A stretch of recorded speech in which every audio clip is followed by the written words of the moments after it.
বৃহস্পতিবার পবিত্র রাতে কেউ যদি এই দোয়াটি 100 বার পরে কোনো দিন পৃথিবীর কোনো মানুষের কাছে তার হাত পাততে হবে না।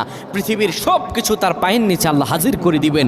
দারিদ্রতা থেকে মুক্তি দান করবেন, বিপদ আপদ থেকে মুক্তি দান করবেন, তার সম্মানকে সুউচ্চতা দান করবেন, অসুস্থতা থেকে দূরে রাখবেন। আল্লাহর অশেষ দয়া ও রহম তাকে দান করে দিবেন। সুবহানাল্লাহ। বৃহস্পতিবার রাত এটি গুরুত্বপূর্ণ রাত।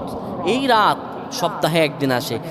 আরবিতে রাত আগে আসে, দিন পরে আসে। সুতরাং বৃহস্পতিবারের যে দিন গিয়ে রাত, এটি বৃহস্পতিবার রাত নয়, এটি শুক্রবারের রাত, এটি জুমাবারের রাত, এটি দোয়া কবুলের রাত, আল্লাহর কাছাকাছি হওয়ার রাত। সুবহানাল্লাহ। এই বৃহস্পতিবার রাত আল্লাহ তাআলা বান্দার দোয়া কবুল করেন। কেউ যদি বৃহস্পতিবার রাতে ঈশা নামাজের পরে পবিত্র হয়ে ইয়া হাইয়ু ইয়া হাইয়ু ইয়া হাইয়ু ইয়া রফিয়ু ইয়া রফিয়ু ইয়া রফিয়ু এই দোয়াগুলো পড়তে পারে 100 বার, আল্লাহ রাব্বুল আলামিন